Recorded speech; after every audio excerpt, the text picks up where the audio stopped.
Après vous avoir parlé de stratégie, nous allons maintenant parler de méthodologie. Alors ce qu'il faut comprendre, c'est qu'en 2017, le COMEX a décidé de créer le pôle IA chez EDF. Et c'est Aude qui a eu cette responsabilité. Dans ce pôle, les méthodes agiles ont été au cœur, bien sûr, de la méthodologie. Il y a eu au départ 2 personnes, jusqu'à 27 personnes aujourd'hui en 2018. Et ce qui est très intéressant, c'est qu'en fait, des stand-up meetings, des réunions de chatbots, des partages d'expériences, la création d'une communauté, tous les points clés des méthodes agiles étaient bien sûr à l'ordre du jour. Aude va nous préciser le déroulement historique de cette méthodologie. Alors, nous allons commencer par la présentation du pôle intelligence artificielle de la direction IT d'EDF. Alors, Aude, vous qui êtes en charge donc du pôle IA, Aude, est-ce que vous pouvez nous donner factuellement les chiffres, ce que représente ce pôle? Alors, c'est un pôle qui a été créé en avril 2017. On n'était que 2 personnes pour pouvoir monter ce pôle.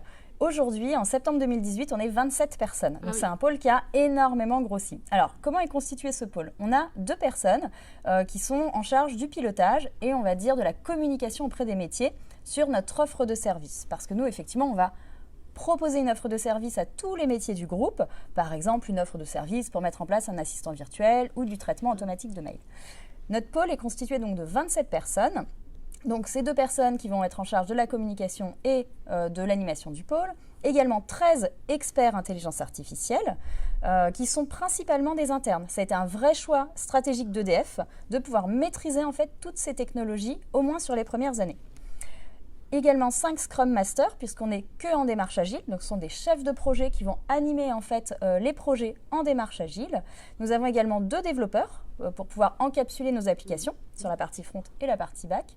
Nous avons également 4 chefs de projet techniques qui vont être responsables de la mise en place des socles techniques qui vont permettre en fait de développer nos applications.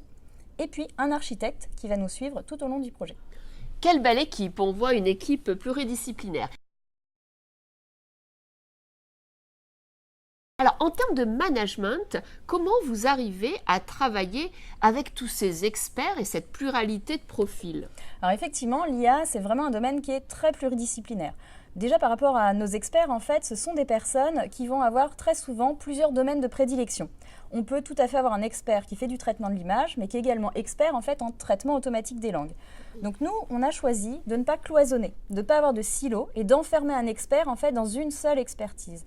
Donc on travaille vraiment sur un mode très collaboratif, très transverse, où un expert peut très bien en fait participer à plusieurs types de projets, de domaines d'IA différents. Et dans notre façon de travailler, de la même façon, nous n'avons pas cloisonné l'expert en fait pour qu'il soit que sur le développement de l'application, mais qu'il puisse participer à l'amont projet, aux phases de cadrage, rencontrer le métier, comprendre les problématiques, étudier les solutions avec les métiers, développer la solution ensuite ou bien choisir un outil du marché et l'intégrer et aller jusqu'à l'industrialisation. Donc c'est très transverse. On a également des communautés qui nous permettent en fait de traiter plusieurs sujets qui sont très importants pour le pôle, mais toujours sans siloter. Par exemple, on va avoir une communauté sur l'industrialisation, mais le pilote de cette communauté peut tout à fait contribuer à la communauté avant-vente et communication. Donc on a comme ça 4-5 communautés qui vont permettre vraiment cette transversalité dans le pôle.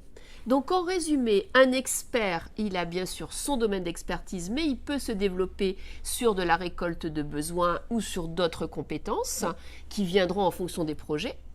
Deuxièmement, vous avez des communautés qui sont en fait des lieux de partage et de structuration des connaissances et des compétences.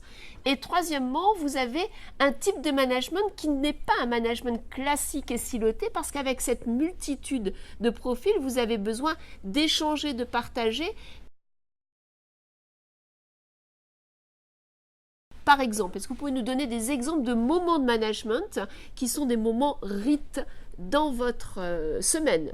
Alors tout à fait, en fait on a fait un séminaire d'équipe pour pouvoir définir ensemble nos rites et nos objectifs. Pour que ce soit vraiment quelque chose qui soit partagé par tout le monde. Donc pour en citer que quelques-uns, on a toutes les 2 semaines ce qu'on appelle un partage d'expérience. Donc là c'est sur le volontariat, quelqu'un qui se dit tiens cette semaine c'est vraiment tel point que j'ai appris, et j'ai appris de ce projet-là ou d'une nouvelle méthode. On fait un partage d'expérience d'1 heure, vient qui est intéressé, et du coup on peut discuter d'un projet, d'une bonne pratique, d'une veille qu'on a trouvé particulièrement intéressante.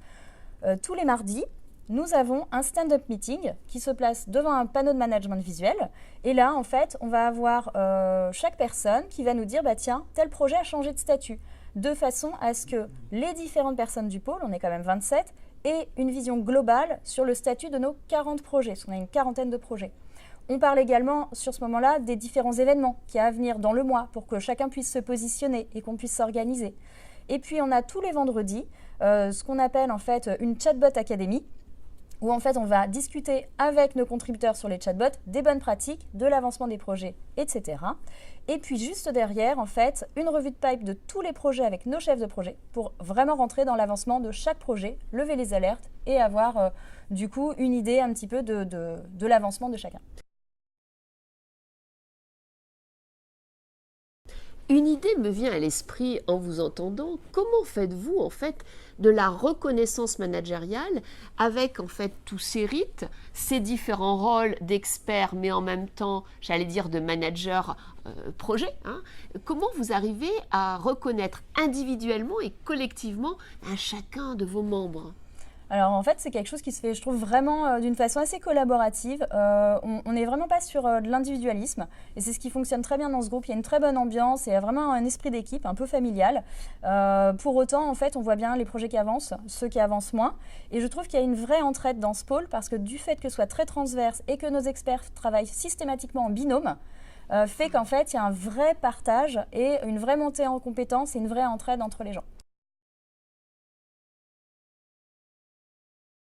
Est-ce que vous pourriez nous donner quelques règles de fonctionnement qui sont structurantes, innovantes et en même temps qui ont peut-être émergé avec votre nouveau style de management transverse ?